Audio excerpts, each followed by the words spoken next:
Lindsay here, the Frugal Crafter. Today we're going to make some really fun postcards, or these could be card fronts if you want to mount them on cardstock and have a folded card. That's totally fine. But the techniques I'm going to share with you today are stencil techniques, and we are going to be layering stamps and stencils to come up with some really cool one-layer cards. So I think this is really fun because it really breaks you into using your supplies. It doesn't cost a lot of money because we collect these tools. These tools can be used over and over again. Once you invest in a stencil or a stamp, it is yours to keep forever and use over and over again without costing you another dime. And I love tools like that because every time you use it, you basically reduce the per use price, and it just becomes more and more economical the more you use it. So I'm a nerd, I love those things, and I'm gonna hopefully show you some new techniques to use with yours so that you do get the most for your money, because these are investments. You don't want to look at your product. Like every time I look at my distress crayons, I feel a little pang of guilt and shame because I do not use them very much. So I'm going to get those out and we're going to use those today. So you do not have to have the exact supplies I'm using. You are going to need some rubber stamps. It's good to have a variety of just some basic kind of designs that you can use as backgrounds. And then some more focal point objects. I've got this steampunk dragonfly from our sponsor artneco.com. A coupon code for you. Use the Frugal Crafter and you can save 10% on your order or get free shipping if your order is over $50. They have a lot of stuff on sale right now, and just have a look around. Lots of really beautiful stuff. This octopus, which is in the same set as this jellyfish. Really fun, bold designs. That the design is so nice that you don't have to be perfect with your stamping, and it still looks really, really nice. You're going to want a couple different kinds of inks. You'll want some dye inks, and you can use whatever dye inks you have. If you have Stampin' Up! Or Lawn Fawn or something to stamp, whatever you have. I'm using the Distress inks just because they blend really well, but a trick here is to use paper that blends really well, and I found this at AC Moore last week. This is the Bristol Canson XL, so you get 25 sheets for $5 or $6, which I think is a great deal. I saw Jen McGuire using the Strathmore Bristol, and I've always used that, but then when I saw this, I'm like, well, this is cheaper. I'm going to see how this works, and this works fantastically for blending our inks on. You could also use any smooth cardstock. You don't have to have this. I like it because if I take a 9x12 sheet and cut it in half both ways, I get 4.5 by 6 inch postcards, and it's just a perfect size to mail through as a postcard. And the Bristol's nice and stiff, so I don't feel like I have to do anything else to it to make a, a definitely mailable postcard. I also recommend for the ink that you're going to do on top with the black, I would recommend you have a pigment ink. I really like Versafine Onyx Black. So by the way, if you're a new stamper and the Christmas is coming up, if your friends are asking you what to get for Christmas, a Versafine ink pad's about $6. I recommend you buy the re-inker while you're at it, so you can get the pad and a re-inker for probably around $10. That's a wonderful gift, and that will re-ink the pad probably 6 times, so it's like getting 6 ink pads when you buy the ink pad and the re-inker. I cannot recommend that enough to do it that way. You're going to need some sort of media for blending and coloring. You can use Gelatos, water-soluble oil pastels, distress crayons, or even the Target gel crayons, any sort of gel crayons, anything that's kind of like waxy and smooshable, basically. And you're going to need some stencils. And you don't have to have expensive stencils. These paper stencils I got in a 10-pack from Faber-Castell. I think I definitely paid under $10 for these 10 stencils. Some people will poo-poo paper stencils. I have no problem using paper stencils. And when I use them with like gesso or acrylic paint, that makes them better. Just let them dry, and it gives it an extra layer of coating. So, I mean, I probably ought to go and just, paint over these or spray them with varnish or something before I use them to begin with. But honestly, I haven't had a problem. So paper stencils are great. Plastic stencils are even better. They're more expensive, but use what you got. You know what I always say. So the first thing we're going to do is clear off a little space, and I am working on a pad of newsprint because I like that it gives me a little squish, and when it gets really gross I can just toss it away. And here I've cut my Bristol in quarters. This is the last quarter from that sheet that I've already made 3 postcards from, and I usually just look and see which side is prettiest, which side is smoothest, and I'll put that face down because that will be the front. So I want this to be a postcard, so I'm going to use a postcard back stamp, and this is also from our sponsor ArtNeco. And I like these rocking mounts. These are called rock blocks. You don't have to have these. If you have a big stamp, you can always use your die cutter plates or even some plastic packaging if you don't have a stamp mount that's big enough. But the reason I like this is because a lot of times I'm kind of cheap and I don't put foam on the back of my stamps. Like I'll show you, this one has foam on it. See, it's got that layer of squishy foam, which makes it really great to stamp. But sometimes, you know, if I'm using a really high quality stamp like the Art Deco stamps, I know they're well etched. I know that they're going to give me a good impression, and I really can cheap out and not use a stamp foam, because I buy the red rubber just unmounted because it's cheaper. If I do want to put my own foam on it, it's cheaper for me to just buy my own foam and put it on. But often, most of the time, I just put some double-sided tape or some repositionable glue on the back and use it on a rocking mount. But you do need to get used to using these. They are a little tricky. So what I like to do is I kind of figure out where I want it to go, and I put it down. I put my fingers on the middle of the mount. I want to move it over just a little bit, and I rock it, and I also push in the middle because I feel like I get a really good even pressure, and then I lift it up and I have a perfect impression every time. Well, I'm a little crooked, but that's my fault, not the stamp mounts. Actually, it's not too bad, but that's not their fault, that's my fault. So I really like this because these mounts are no more expensive than just like a regular flat acrylic mount, but it keeps you from having to put cushion on your rubber stamps. As long as they're nice quality rubber stamps, you're going to be fine. So those are called Rock-A-Blocks. They're made by Crafter's Companion. I really like them. I have no complaints for those. So I just used the Versafine ink. So the thing you want to know about this ink is really great for heat embossing because it stays wet longer and it's permanent. So I think you could actually like stamp on clothing and wash it. I've done that before with this ink and it's worked fine. So because of that, I'm just going to blast this with my heat tool for a second just to set that ink. Okay. So I'm going to flip this over and then we're going to have some fun with our medias. So I thought I would use this stencil because I haven't used it before, and it's kind of got a fun, it reminds me of like water splashes. So I'm going to do that across my, my paper corner to corner.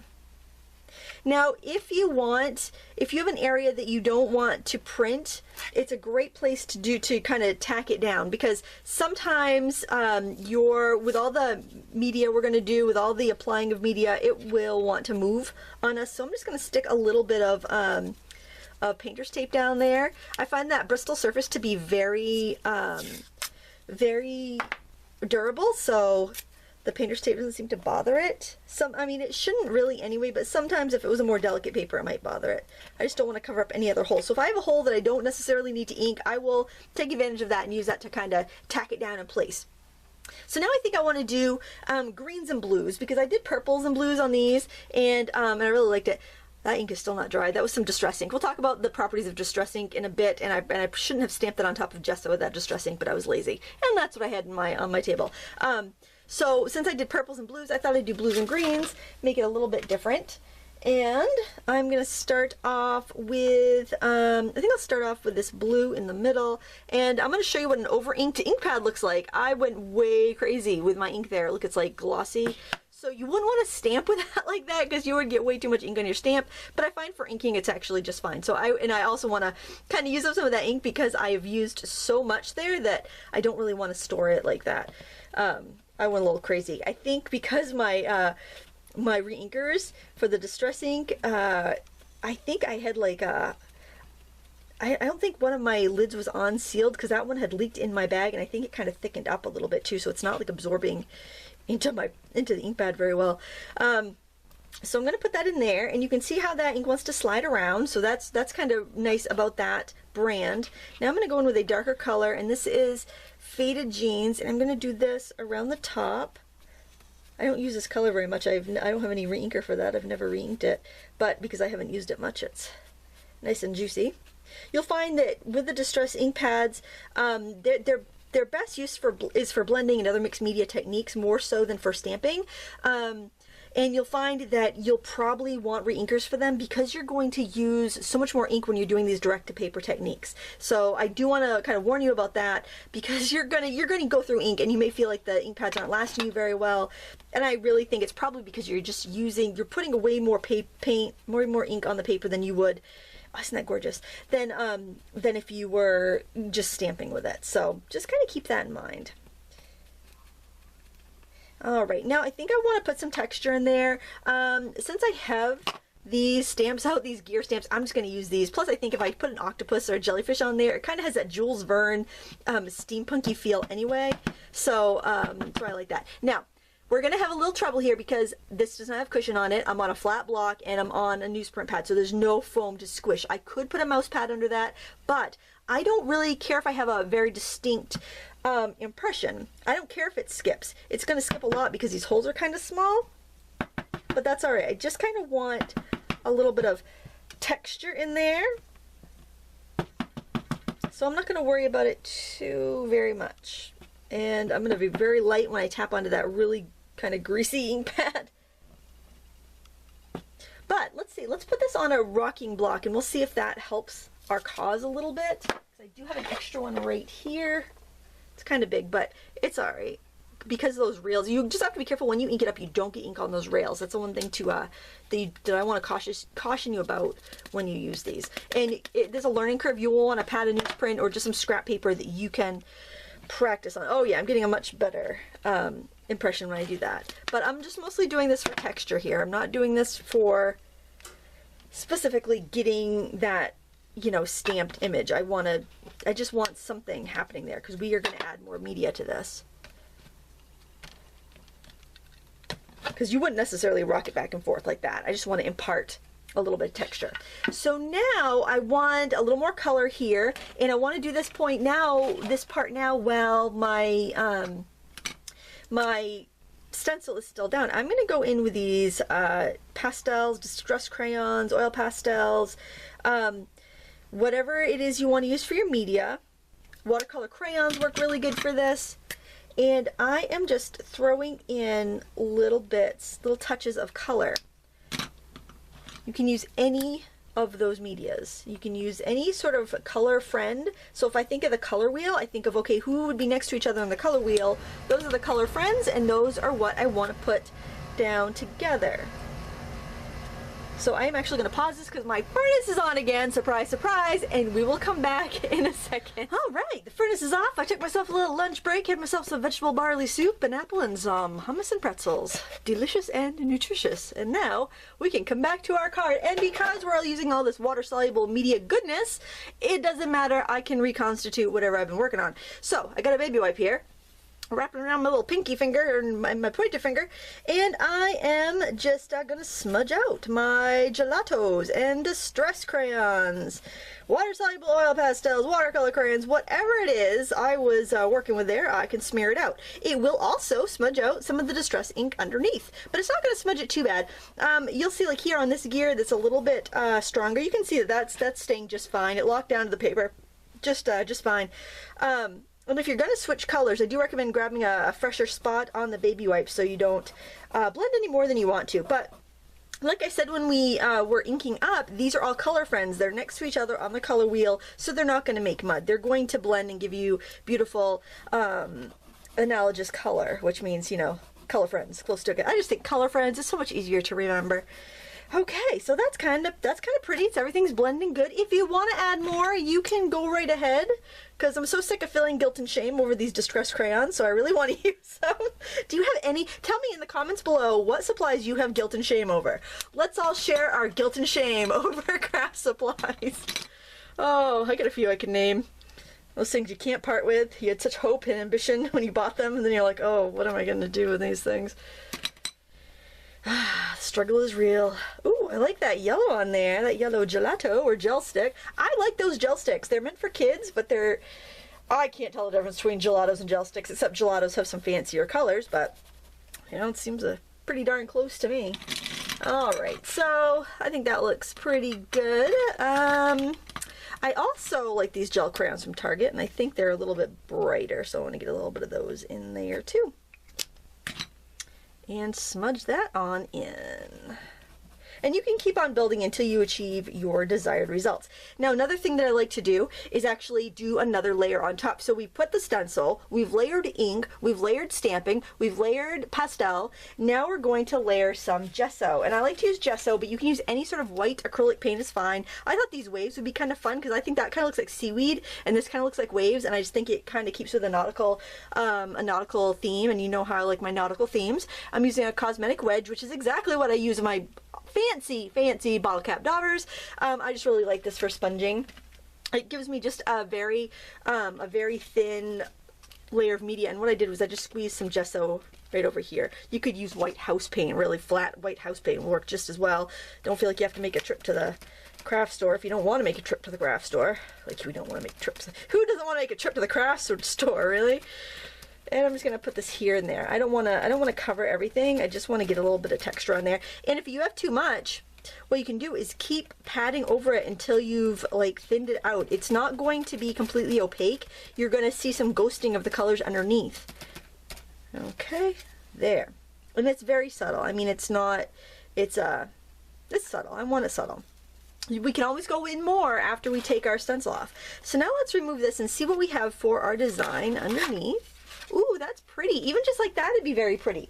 So I want to dry my gesso. I also want to maybe get some of these crumbs off of here. The only thing with the stencils and the crayons you have to worry about is that sometimes you get that crumbs on the edge. I just scraped off that big crumb, but I'm not gonna worry too much about that because we have other things we're gonna do. So I'm gonna dry this quickly just to get that gesso dry. Now we'll be able to move our the crayon and the inks around a little bit if we're not careful, or if we want to. I just want to keep that in mind. Those inks are not permanent, but the gesso is. The gesso is going to trap whatever is underneath. And something I actually like to do is add some more inking on there. So if you want to, completely up to you. I'm going to grab some of this tumbled glass ink. I really like that color. And of course you can use whatever cardstock you want, but the Bristol, I have to say, really lets you drag that ink around. Like, a lot of times, because I don't have the fancy tools, I don't get a super awesome blend without any weird marks from, you know, when I'm blending my inks. And because the Bristol has a sizing on it, it is meant for working with art media, and it kind of lets it slip and slide around on the top. So I've even used Bristol with my alcohol markers, and it's worked pretty well. I don't like it as much as like my blending cardstock, but it certainly will do in a pinch. And I was so happy the cheap stuff worked good. And this is definitely smooth enough for stamping. Somebody had asked me that on my last haul video, so I just wanted to get back and let you know. And I think I want a little bit of that green in the middle. Now, any of those crumbs that I mentioned, they will just, they'll just blend out. They'll mix in with whatever you're doing. And see, I wouldn't, if I was going on cardstock, I don't know if I'd get a very good blend if I just popped right down in the middle and started doing this. I think I'd get some pretty awkward lines. Okay.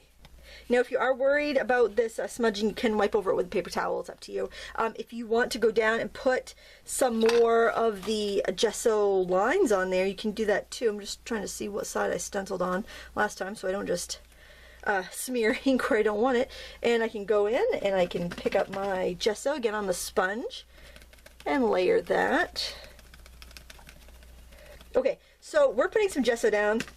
The thing that I really want to stress is that if I try to stamp with Distress ink over this gesso, it is going to bead up, and that's what we had with that happy birthday sentiment on that card I showed you at the beginning. It wasn't drying. That's because it was on top of a layer of gesso, and it wasn't able to absorb into the paper at all, so it's just kind of hanging out there on top, ready to, you know, get smudged on somebody's hands. So you do want to be aware of that. Now I've got this really cool subtle pattern going.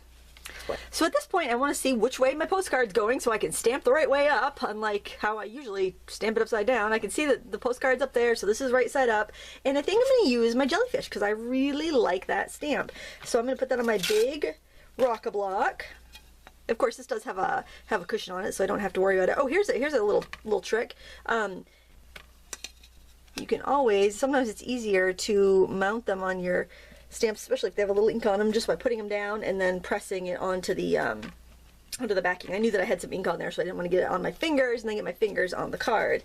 And now I'm going to use my Versafine ink, and this is again a pigment ink. It's super black, and I know it's going to stick on top of everything, especially after I zap it with the heat tool.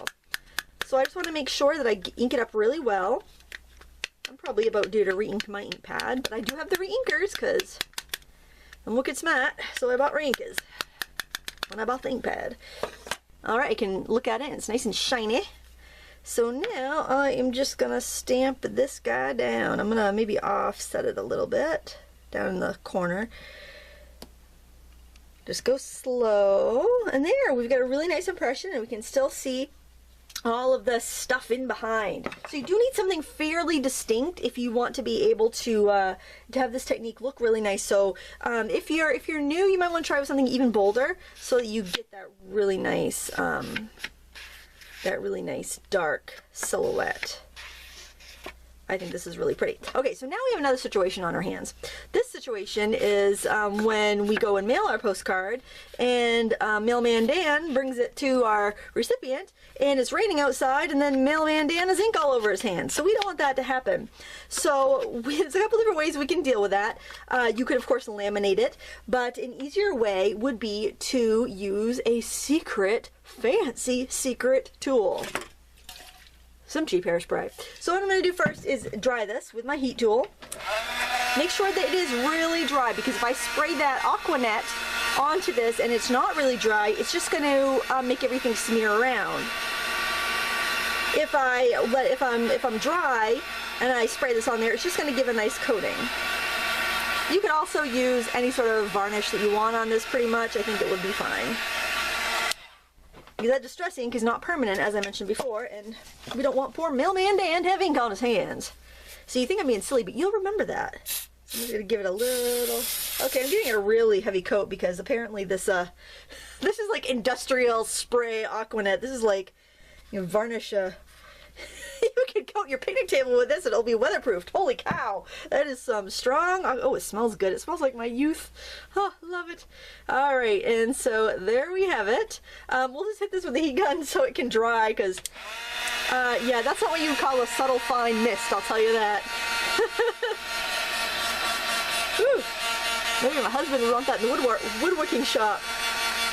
I do like the smell of it though. I think I overdid it a little bit, but it's totally protected and it didn't ruin my ink, so, but that would have been embarrassing, wouldn't it, if it just like made everything run? That would have been horrible. It would have been horrifying. I'd have guilt and shame over my Aqua Net. It could go with my guilt and shame over my distress crayons. Oh, see, it's flattening out. We know it's getting dry because it's flattening out. Wow. That was really a lot of hairspray. Oh, it smells like high school bathroom. Well, high school bathroom from the late 80s, early 90s, but there you have it. It's protected against the elements, and I think it's just fun. I love seeing those different layers, and you're going to get a completely different look depending on the stamps and stencils that you have. Use whatever you already have on hand. These supplies I'm using, the stamps are from our sponsor, artneco.com. Remember to mention the Frugal Crafter, so you can get 10% off or free shipping if your order's over 50. And check out what they have on sale. They always have so many good things. The sea creatures come from a stamp called set called Marine or Marine 2. It's beautiful. It's one of my favorite stamp sets because it's very unique, but it's not specific. Here you can see how I stamped over the gesso. You see that? And like that is not dry. So what I would do in that situation is I would just take a paper towel and I would just blot it and get up any of that extra ink that I could. And of course when I, you know, blast it with some Aqua Net, that's going to encase anything that's on there. I haven't sprayed these yet. I also like this new steampunk set. It's brand new, well, fairly brand new. I'll show you here. I've got my little index sheet. This is how I store them, in case you're wondering. I keep all my stamps in binders, and I just get them at Sam's Club, you know, cheap, you know, packs of 4 inch-and-a-half binders. And this is what the whole set looks like. So I used that. I used the gear stamps just for texture. But there's a lot of different things. If you like to color with colored pencils or markers, there's a couple really nice motifs to color. This like machine with the bird, the steampunk couple, the little feather with a pocket watch, some really pretty things to color. And the nice thing about it is that it's got a designer flair that has kind of like a little bit of a romantic element that would be great for feminine cards or like anniversary cards, but it also has that masculine steampunk design if you're trying to make a more masculine card, a birthday card for a male friend or a female friend that doesn't like flowers and frou-frou. It's just a really nice, unique, but not too specific set. I guess I like my stamp sets to be unique and unusual, but not feel like they have to be used for a specific purpose or that I can't just use them for anything. So so Art Deco's stuff is very well designed in that respect, that, you know, they don't go out of style. They don't just discontinue their things every 6 months so they can sell more stamps. They're in it for the long haul. When they release a stamp set, they're going to keep it around, and it's timeless. And that's what I feel. Like I design timeless things when I'm using their products.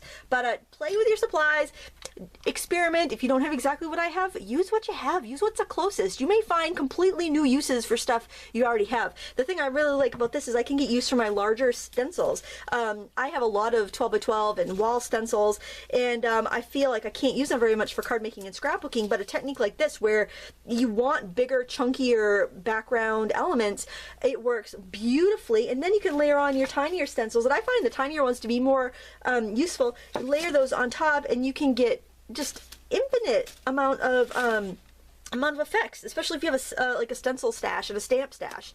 I hope you found this episode of Stamp School helpful. I always think it's fun to use my supplies in new ways and find more versatile ways to get more out of my supplies, and I hope you do too. Please leave a comment below, and until next time, happy crafting!